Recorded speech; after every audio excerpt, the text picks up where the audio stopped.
Welcome to the fifth session of the event on R&D and innovation in emerging markets, the next frontier. Now, I was really happy to be invited to moderate this session because I think this is really the future in terms of how can emerging markets become more R&D and innovation intensive, more knowledge based. So to answer these questions, we have a brilliant panel here composed of leading academics, technology businesses, and government departments involved in attracting and developing R&D investment and capability. Just to quickly set the context before Mr. Parakhanna gives an opening speech. R&D in emerging markets has grown massively over the last few years. Globally, there's over $1 trillion in R&D now.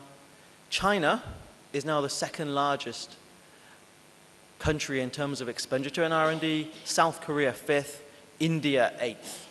So we've seen that emerging markets are becoming huge players in R&D. And today we're going to discuss the reasons behind that. What does it mean? The links between R&D and innovation. How can we build R&D and innovative capability? And also, what is the role of foreign direct investment in building your R&D and innovation base? So I'm not going to give introductions right now to the panelists because, as you see, we have quite a large panel. When each panelist opens with their first statement, they will give a quick introduction to themselves so you can hear it from themselves, who they are and what they do, and I think that will be much more interesting. So I think I'd hand over now to Mr. Parakhanna to give an opening speech. Thank you very much. Thank you, Henry. Good afternoon, everyone. We do have a very distinguished panel, and as Henry and I were discussing earlier, it's a multi-stakeholder panel. We have academia, we have business, we have government, which are certainly the ingredients of an innovative ecosystem.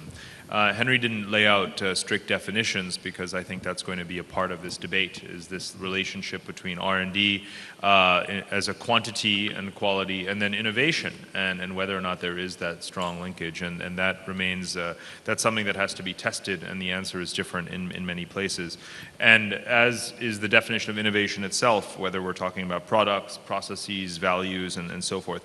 I want to argue, what I really want to do is to just raise a couple of things that I see as being important in discussing national innovation systems. But I want to emphasize that here, when we're talking about this broader objective of emerging markets in terms of generating growth and employment, we really do need to be thinking about innovation as this very tight process of adapting inventions, adapting technologies, adapting products to the relevant markets, and that's how they become most competitive in their own home markets. But let me just focus on two things in particular, two or three things. One is the role of demographics, actually. For one thing, as I said, in terms of target markets, when you speak to people in the financial sector and they look at where they want to see growth, where they want to see product innovation, there is this confluence of wanting to see a young population and an urbanizing population. That's obviously something that's happening in the markets that are represented here, and that requires a different approach to thinking about products and technologies and services than when targeting developed markets. The second aspect of demographics actually is thinking about talent and the role of migration.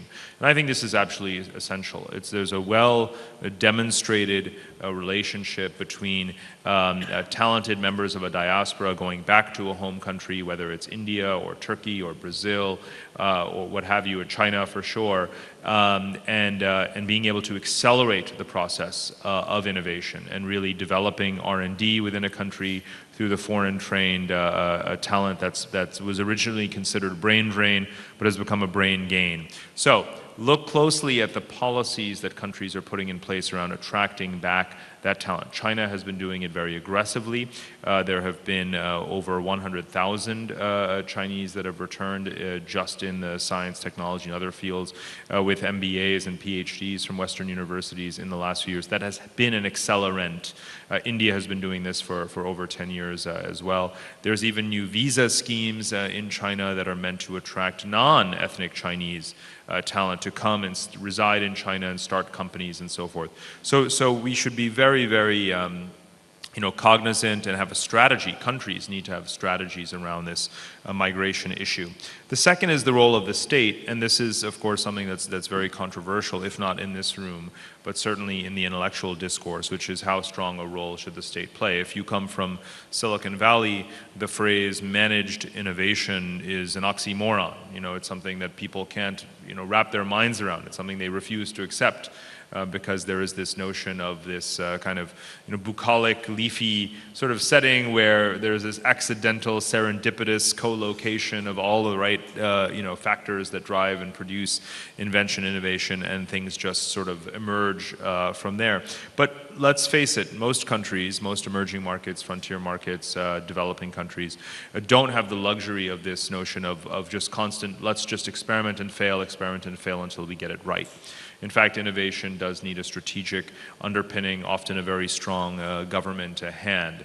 And that's something that a lot of people aren't comfortable with. Now, fortunately, in this post-Washington consensus type of post-financial crisis environment, the intellectual playing field is much more open around this. And if you look again at China, you can already go back to their last five-year plan, the 12th five-year plan, which has been sort of called the technology plan, if you will, committing almost $1 trillion to 7 strategic emerging sectors.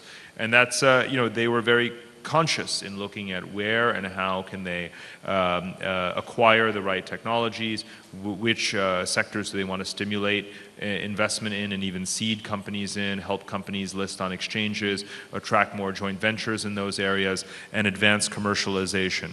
So a very, very procedurally robust plan of action around seven technology areas, such as alternative energy, biotechnology, IT, advanced manufacturing, advanced materials, and so forth. And now, again, most countries don't have that size, most countries don't have that strength of government, and so forth. So where does that leave, the rest of the world? And it comes back, I think, to a very simple principle of modern economics, comparative advantage. Rather than emphasizing, as so many economists have, for the developing world, this idea that we need to move quickly towards economic diversification and so forth, I think that's always been a bit utopian, if you will. And I think that what we need to look at is the specialization comparative advantage. Let me give a couple of examples of where some of this innovation is occurring. In Brazil, we know, of course, already it's a very biodiverse country and has a strong agribusiness sector. They are now emphasizing R&D in plant genetics, right? Realizing that this is an area where they have obviously a very clear comparative advantage of their resource base. How can they apply the latest scientific techniques to their natural resources to really develop this area of plant genetics? And obviously, the commercialization, the products that may derive from that, whether it's drugs, vaccines, medicines, so forth, could be potentially enormous. In India, we know that a lot of the growth has come from the IT sector, but now they're moving ahead quite significantly in biomass and waste to energy.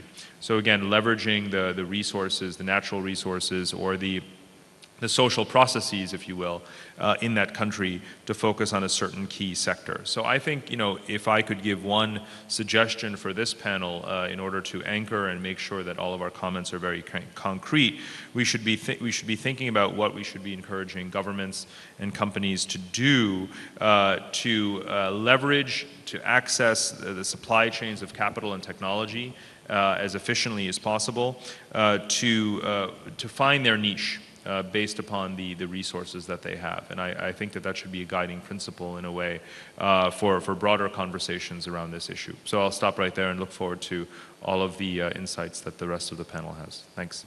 Thank you very much, Parag, for that excellent introduction. Okay, welcome as well. Good German punctuality.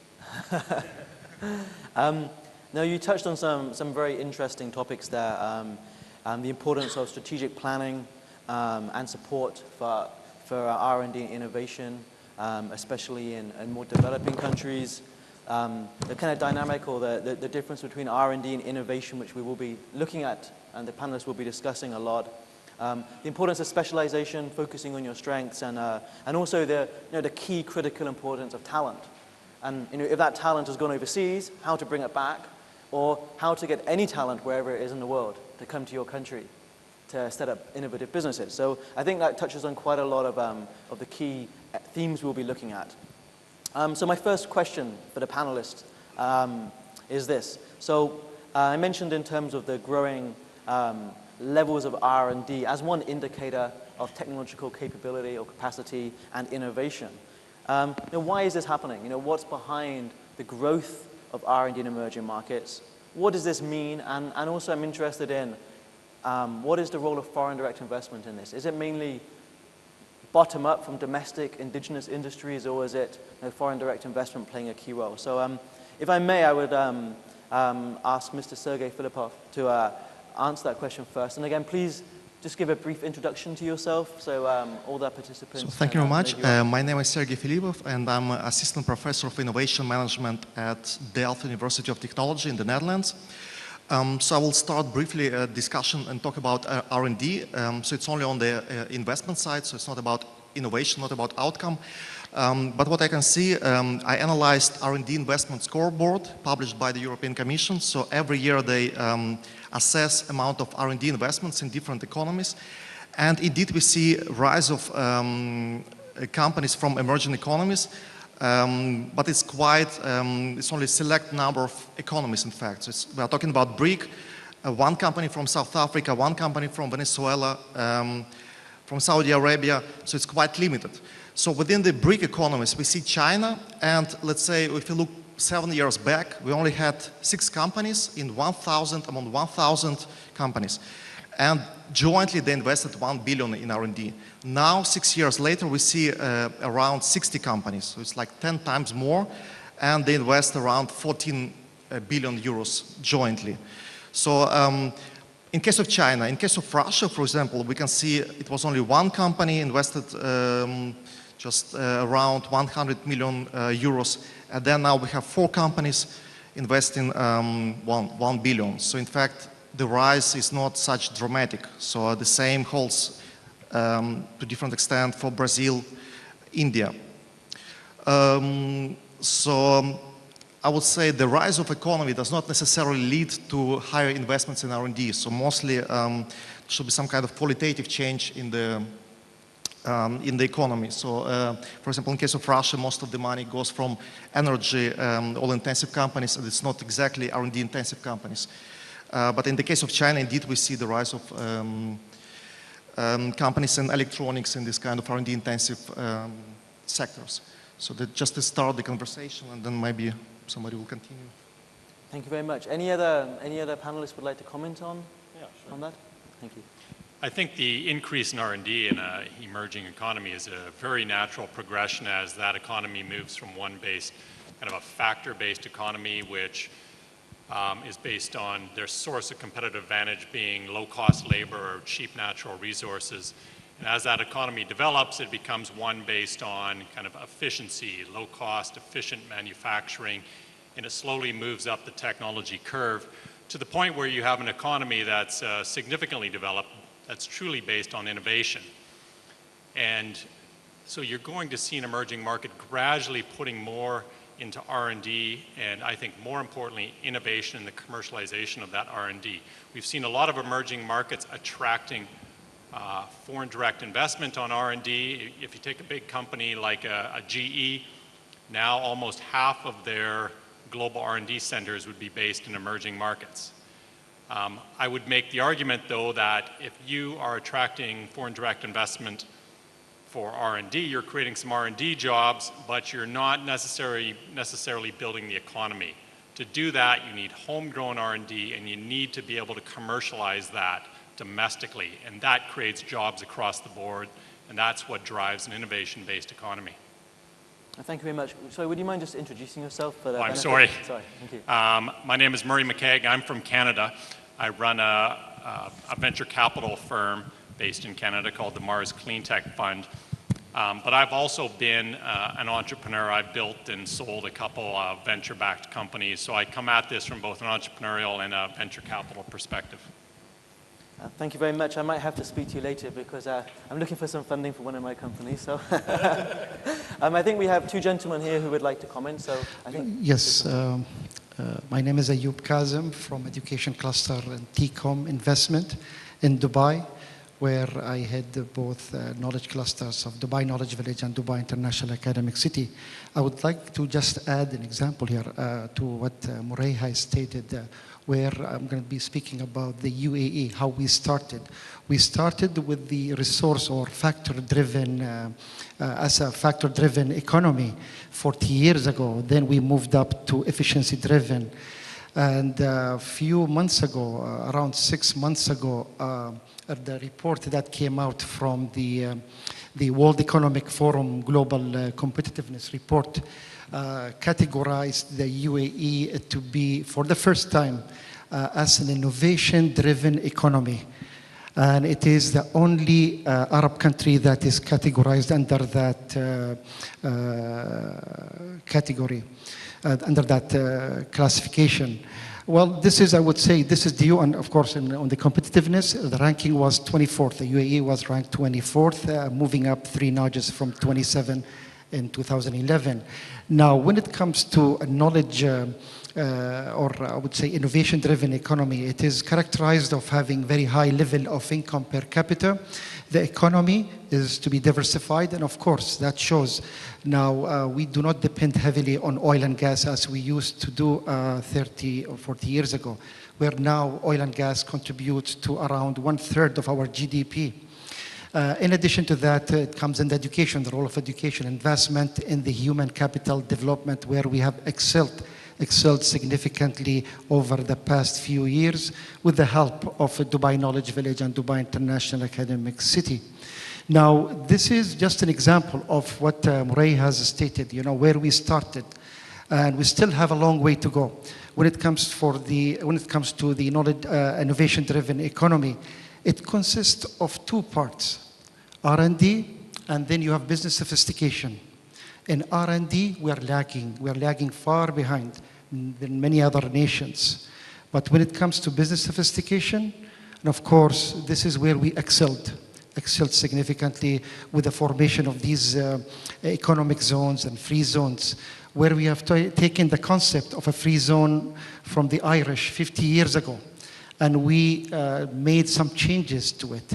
We merged it with the clustering concept that was initiated or invented by Michael Porter.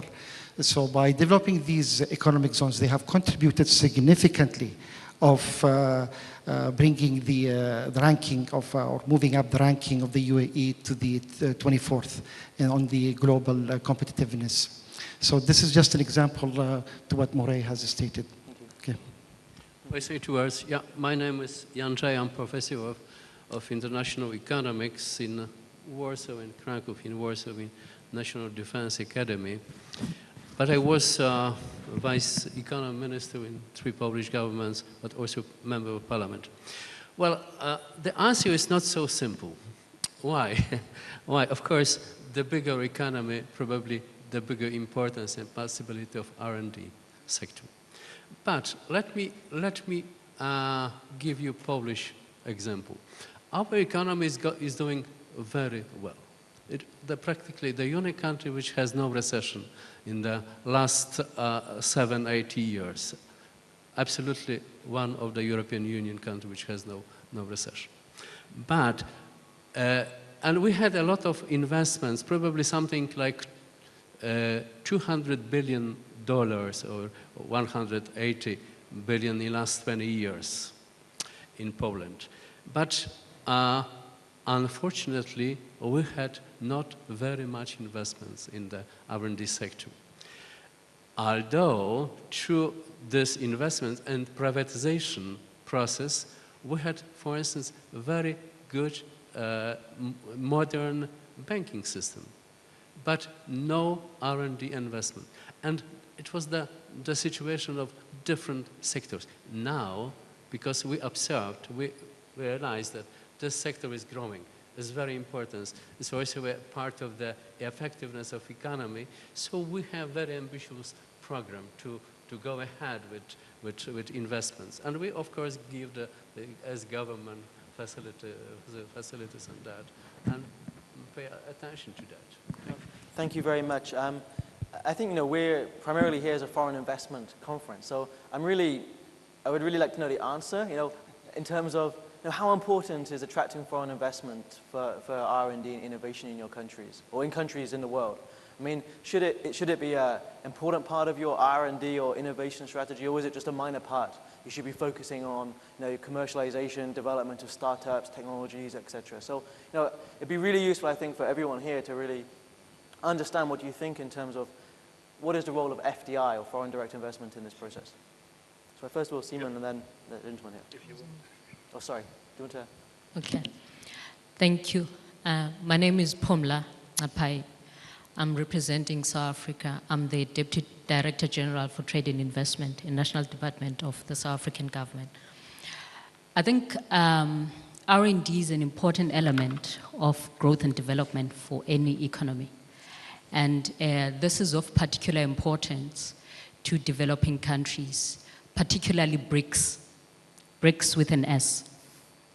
And these countries have entered into a number of initiatives focusing on R&D and how they want to enhance their developmental objectives. And South Africa has long been known in the area of R&D. I mean, one of our inventions or innovations go back to 1967 with the human-to-human heart transplant, which was performed by the late Dr. Chris Barnard. And we've had a number of accolades and recognitions within this area that have been recognized through the Nobel Prize, as well as other accolades that are there within the R&D space. And recently, we've been considered as the host of the Square Kilometer Array.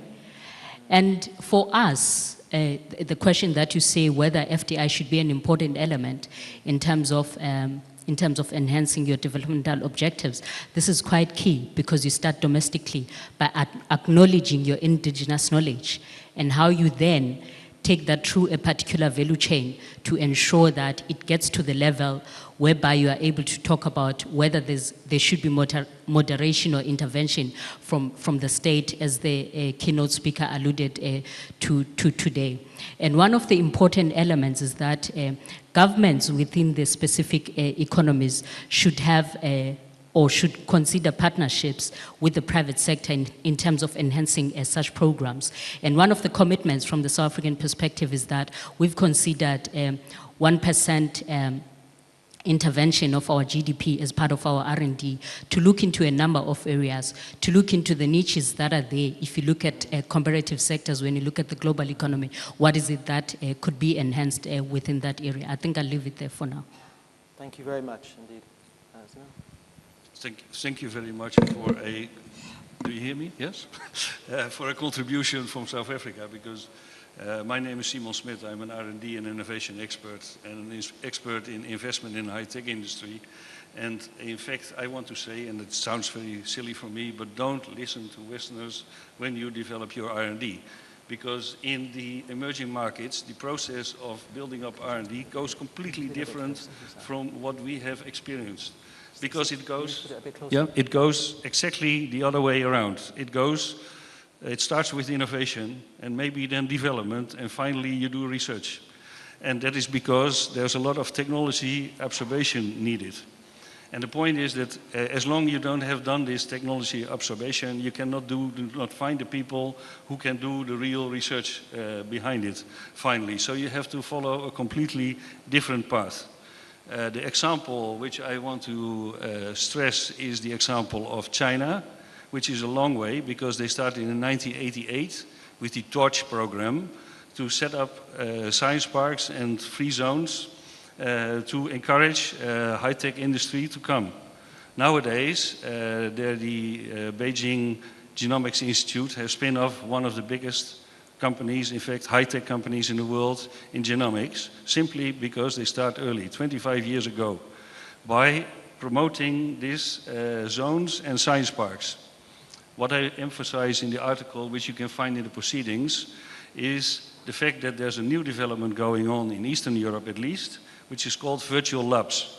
This is encouraging students very early in their study to start entrepreneurship, to learn how high-tech entrepreneurship works, and how to bring new ideas to the market. So that in the country, very early, these ideas and the way it works is introduced. This is called, in Estonia, it's called Mectory. In Hungary, it's called Kitchen. It has all kinds of names. In Finland, it's called Auto Design Factory. In fact, I have brought brochures with me for everybody who's surprised how it looks in detail, and everybody can pick up a brochure from it, how it works in Estonia at least. But I'm sure that in South Africa you can find also these kind of very nice, tiny, small, new examples of companies which could be the Skype of the future. It is not easy to copy the Chinese example. Well, in European Union it's not possible because you can't have taxes exemption. You have to create an equal rights for everybody. You can't give a special rights and possibilities in a special Europe economic zone. No, it is not. It is possible for in transition period, yes. Not more. As far as money is concerned, okay. You're completely right, but you can set up science parks in Poland, no problem. You can do that. We have, but European Union saying, well, no, you have to stop. No, but we, okay, I agree with you that it's not easy, but in Estonia it's also possible to set up a fund for prototypes. It's possible to set up startup business like Mectory. So that could be done in Poland. I can also add, so European Commission prohibits state aid, as they say, so basically you can't really sponsor and give taxes, well, support, as I understand. That is not 100% right, because European Union is pushing to close the special economic zones which we have. Yeah, till 2020 we have only.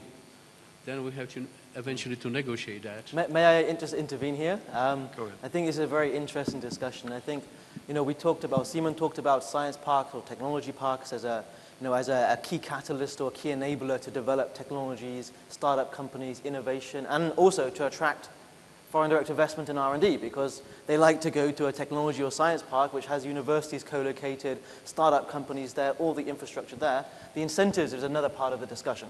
And maybe we can cover that a bit later, because I think the principles of what you're talking about are being applied all around the world, or should be applied, but the incentives which are available, of course, has huge differences if you compare, say, China or UAE compared to what is possible in other countries. But I think the gentleman at the end would also like to say something now. Okay. Thank you. My name is Jochen Wermuth. As a good German, I was late for this event. Apologies. Germans are not always on time, you learn from this. And secondly, you learn you can leapfrog us if you're smart in emerging markets. My name is Jochen Wermuth. I am initially a family office that invests in emerging markets, but also in clean tech. We have a fund called the Green Gateway Fund. And I'm a member of the board of the, that determines the agenda for Davos. We're a member of the World Economic Forum. And maybe one of the interesting thoughts from Davos this year was the idea of a circular economy. I don't know how popular that has gotten around the table yet, but I think it's very relevant to this discussion. We currently live in a linear economy. We take, consume, and waste 99% of what we consume in 6 months. That is an amazing achievement, which anybody comes, look at us 100 years from now, they'll think how crazy we were. A circular economy would be one where we do what our children do when they build a Lego car. They assemble it, they play with it, they disassemble it, and they build a plane with it. A wasteless economy. It would be an economy where people don't buy and are consumers, where people are leasing and are users. And that sort of economy, according to the most conservative German that I know, Axel Weber, the former chairman of the Bundesbank, in the closing statement of Davos this year, is the only way forward, because we have going to have 9 billion people. We have a fantastic business opportunity. It took 100 years to build 1 billion people middle class today. It will take us just 10 years to have another billion middle class today. And we're not going to survive as a species unless we change very rapidly.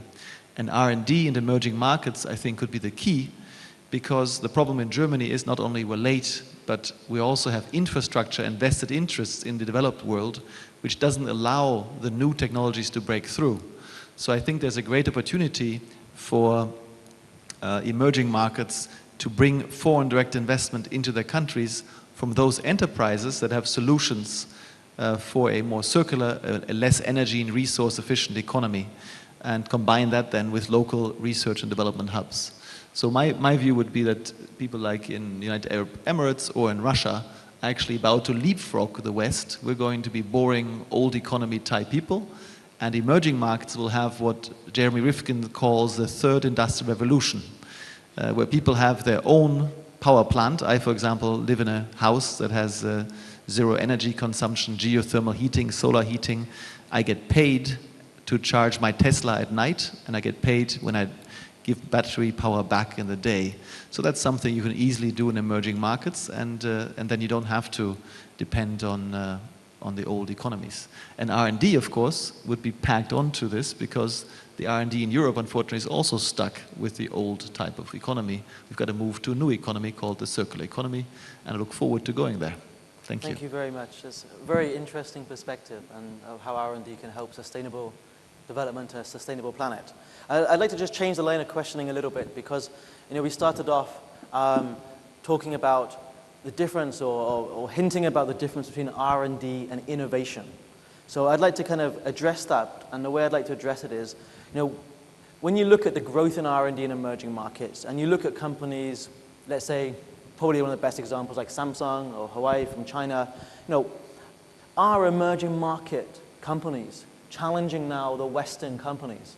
And is that because of their huge R&D expenditure supported by the governments in many cases, or are they really developing new innovations, global innovations, or major innovations for their own markets, which is what's driving their kind of international competitiveness? So I'd welcome any insights onto this subject. I think that it's very important that we should not forget that the West has promoted open innovation. And open innovation means that not necessarily the best ideas coming out of your own premises, your own company, or your own organization. And this has been picked up already by emerging markets very clear. It means you cooperate, you coordinate, you organize the whole thing, and you take the advantage to yourself. But it doesn't mean you have to have the resources to your own availability in your own country. You can start doing it while being in development. So I think open innovation creates an opportunity for emerging markets which would not exist for Western countries before. So they become real competitors. That's very interesting. I think you'd like to answer that. Sure. My name is Ali Amrani, Managing Director of Logitech Consulting, specialized in innovation strategy. Sorry, could you just put your microphone a little bit up? Sure, Thank you. sure. So we just heard earlier $1 trillion spending in R&D a year. And we're talking about industrial and product R&D, not academic R&D. And even within this industrial R&D, there is a very small R and a big D. So most of the spending is development.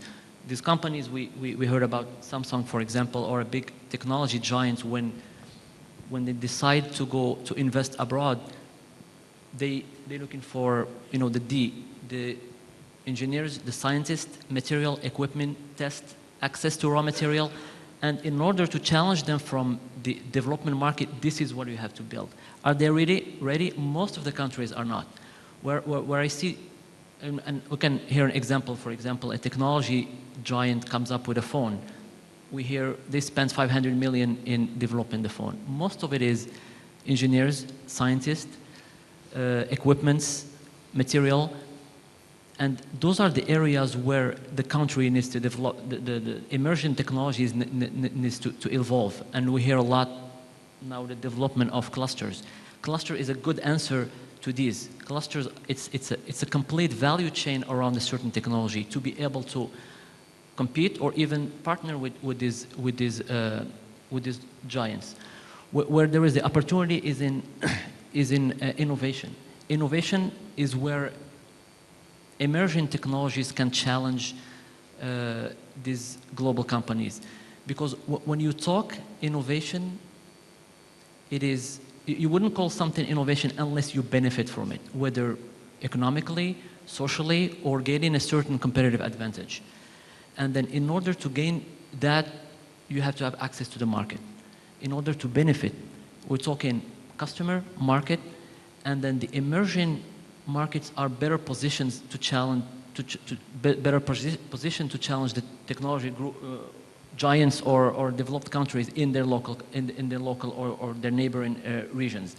So that's where they could really innovate and challenge them in terms of knowledge and access and execution to their local regions. Sergey, I think you want to say something, because I know Yes, you so, studied emerging market multinationals. Right. Yeah. So indeed, I see some competition, but not in all markets, but very specifically, for example, Huawei, a very famous company in China, so they indeed compete with companies, classic Western multinationals like Apple.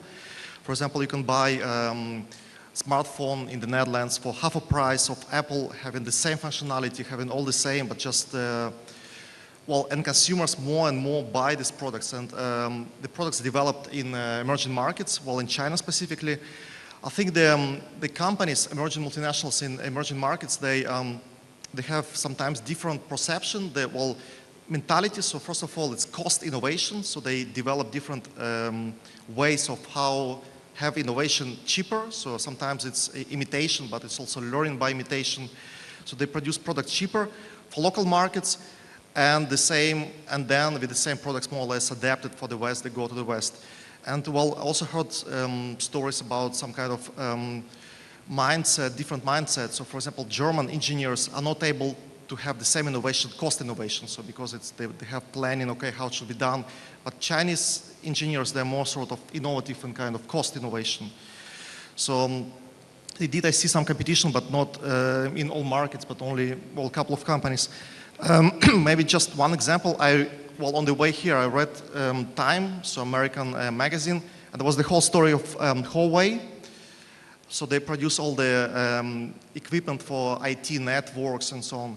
So quite efficient. They take the global market, but then the American government is very cautious about it. So they say, using this innovation, basically Chinese will control all the traffic, all the data.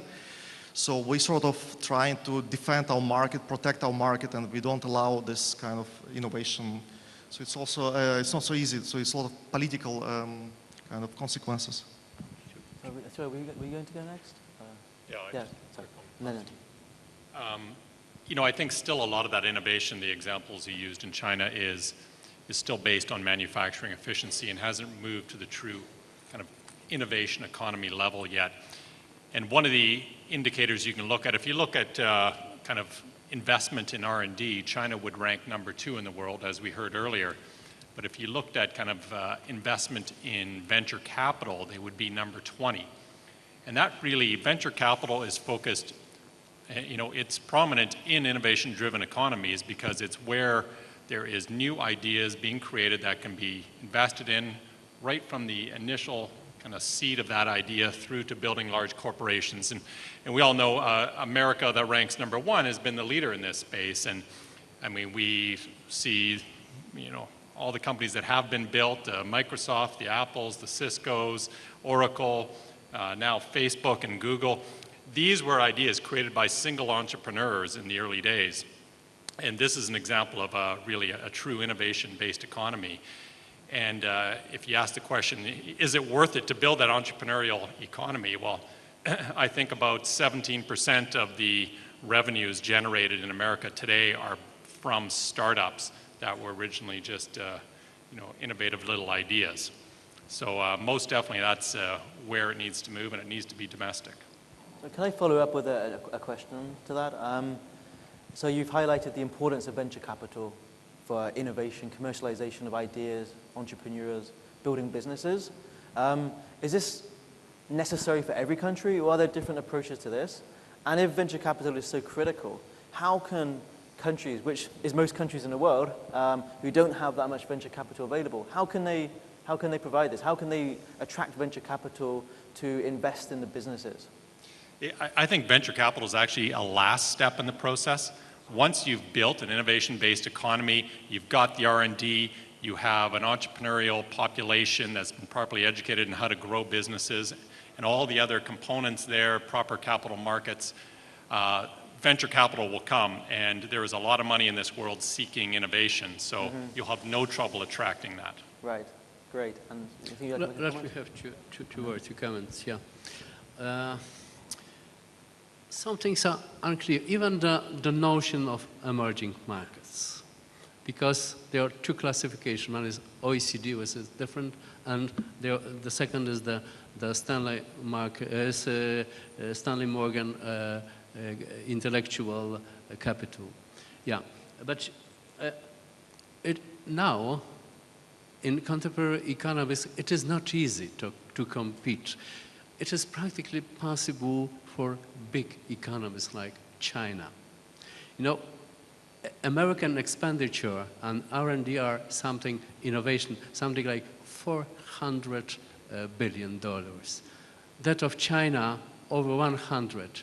That of Poland is $5 billion. There is a question of how big is economy.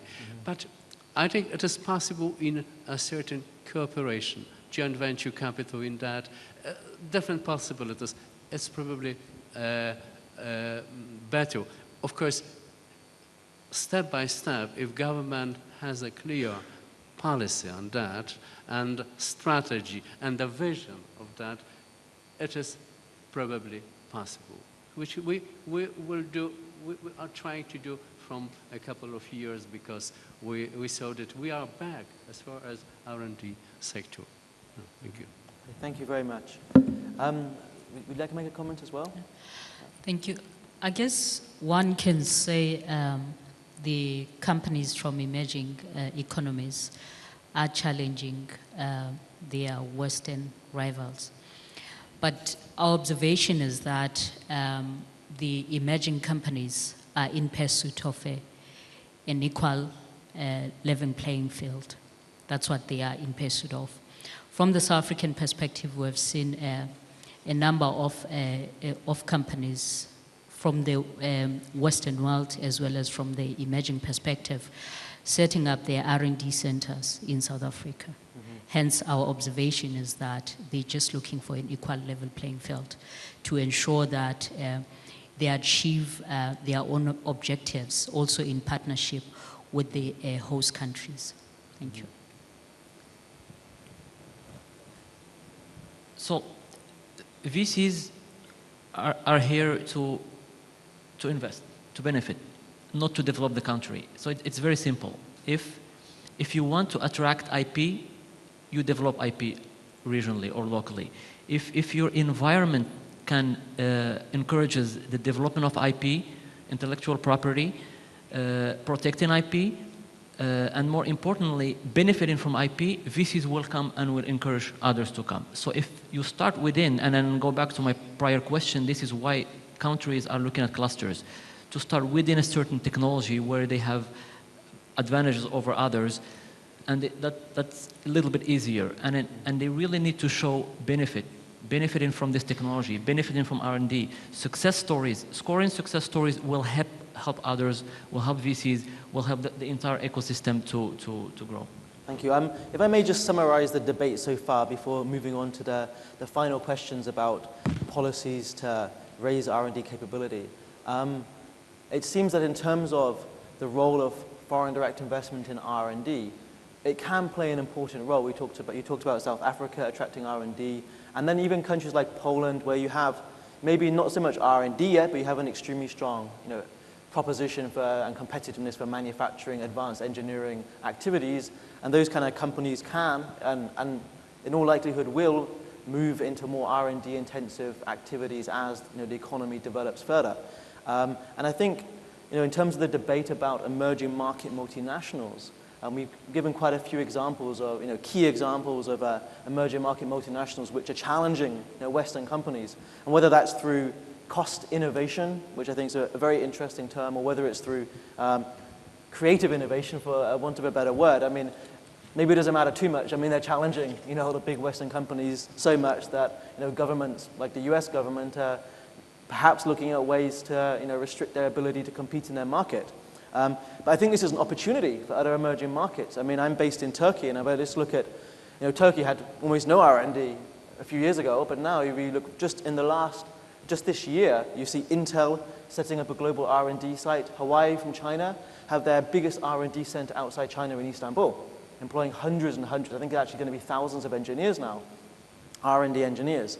So I think this creates great opportunities for countries all around the world, is that you're not just dependent, if you're trying to attract foreign investment on, the big American, European, Japanese companies, there's a whole high number, and you talked about the number, Sergey, the impressive increase in the biggest R&D companies in the world coming from emerging markets. So, it's a new world, I think, out there, in terms of the ability to attract R&D investment.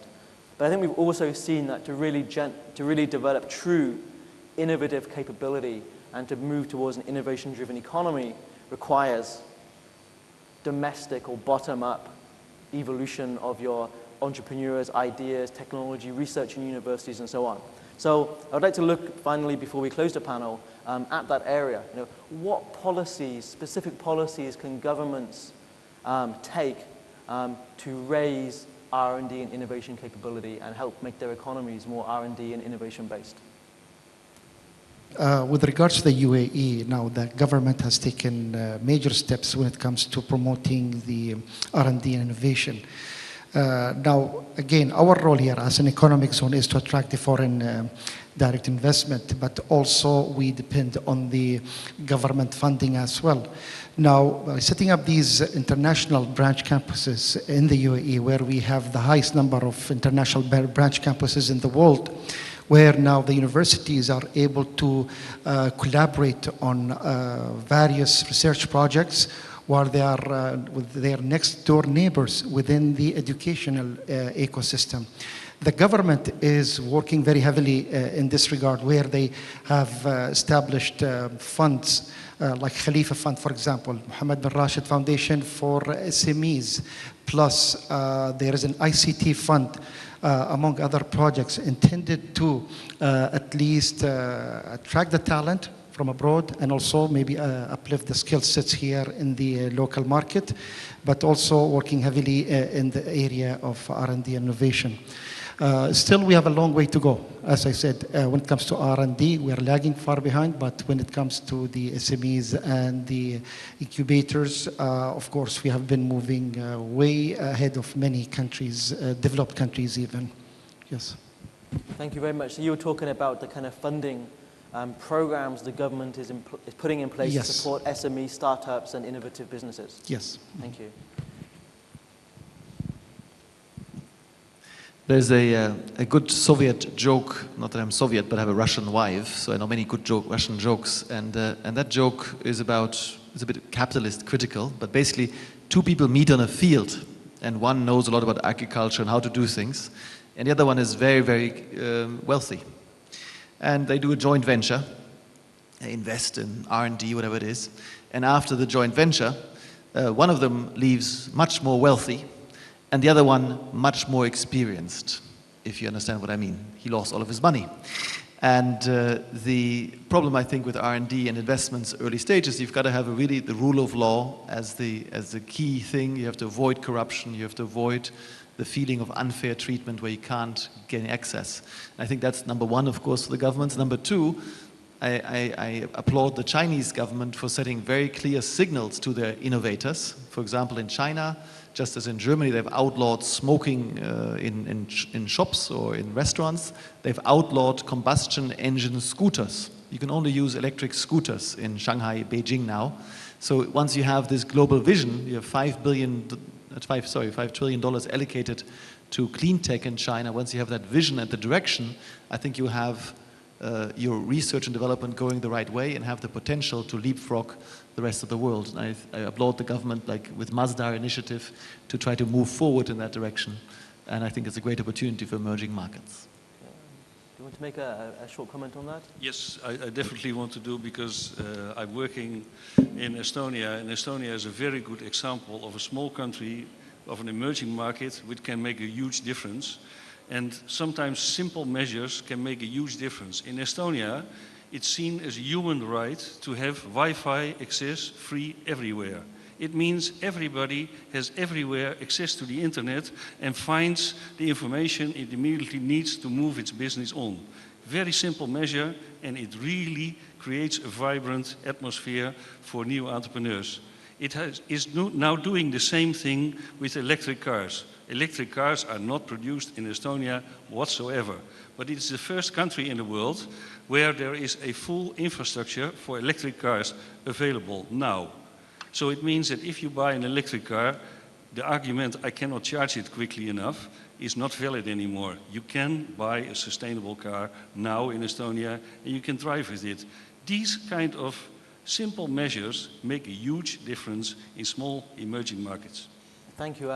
No, I think that's a very interesting point. You mentioned the strategic policy framework, let's say, for R&D and innovation, and you've given some good examples there, Simon, in terms of concrete examples which governments can take to make the environment more innovation friendly. That's basically it, isn't it? And to support through government policy innovative products, ideas, and technologies such as electric cars. I think you'd like to say something maybe about the experience of Canada would be very interesting. I'll highlight a problem we had in Canada, which hopefully most emerging markets can avoid. Canada has always been a heavy investor and a leader in R&D. But compared to our American cousins, we generated much less GDP per dollar invested in R&D. The problem was we were doing great R&D, but we weren't able to commercialize it ourselves. The Americans were coming up for the most part, licensing our technology, and then building great businesses out of that or improving their businesses. And so over the last 10, 20 years, Canada has invested significantly in building kind of the entrepreneurial programs required to commercialize our own R&D. Our venture capital fund is associated with one of them called Mars, which is the second largest innovation center in the world now. And that's all about it's about bringing business together with technology and providing the capital and the education and the mentoring that is required to get these ideas to market. And I think that's something any country that wants to be an innovation-driven economy should be thinking about. Thank you very much. And I guess that also makes it more attractive for foreign investment as well. Yes. Including from the US, I guess, into Canada, when they have a lot of new, emerging, innovative companies establishing. Yeah, we've had a lot of US venture capital firms now setting up shop in Canada. Thank you. Well, I see also some psychological obstacles as far, for instance, as private sector is concerned. Why? Because there's a question of cost of innovation. And there's a question of gains from innovation. Some private companies, especially small and middle average companies, are simply not very much eager to invest because they are afraid that the gains will be not effective. It is such a barrier. But as far as the government policy is concerned, of course, in European Union is a little bit different because it is a strategy of European Union. And our approach, Polish approach, is to go faster. To go faster 3-4 times than European Unions, because we need the strategy of catch-up of European Union. Sorry, can you put the microphone? By the way, probably the biggest investments in next 7-10 years in Poland is going to be shale gas, because we have a huge natural resources. And I think it's a question of at least 40-50 billion dollars or 40 billion euro investments in that. Not with cooperation with different companies. And there are also some ecological requirements. Probably technology has to be more clean than that American, because probably the European Union rights are more severe. So yeah, you were talking about shale gas and how that's creating the need for new technologies to be able to exploit it. Yeah. I think we're just going to finish off now. We're coming to the end of our time. If there's a few more closing comments any of the panelists would like to make, please just go. Very briefly, maybe seems trivial, but quite important implications for investment promotion agencies. So if you would like to attract FDI in R&D, quite common mistake we talking about investment incentives, but well, it doesn't really work for R&D, so it's much more complicated. So you should think about innovation policy, improve innovation climate, connections to academy. So it's all this kind of links and innovation climate. And also maybe don't focus too much on new investments in R&D, new FDI and R&D, but just look at the established manufacturing subsidiaries. So maybe just approach them and try to talk to them. So maybe it's kind of natural evolution of subsidiaries, and maybe then they will get R&D to already established, manufacturing. No, thank you. I think that's an extremely important point you made there in terms of the foreign investment strategy, working with the existing companies to upgrade their operations to more R&D and innovation-based activities. Thank you. I don't want to make a comment, I want to make a recommendation. Pick up one of these, then you have an overview of real technologies from emerging markets, and they're all looking for investments, but basically it's also for yourself a very good example of how these technologies look like, because they are very real, they are possible only with involvement of cooperation and coordination with existing grown-up markets, and they can make quite a difference in their own country, in their emerging markets. I think just before we finish off, are there any questions from the audience? And thank you very much for coming to this event, this session after the lunch break. If anybody has any comments or questions for the panelists, please maybe raise your hand and ask the question. Any questions? It doesn't look like it, so I guess we covered everything. So I'd like to thank all the panelists for participating today. It was really, really insightful, and thank you very much. And thank you, Dubai.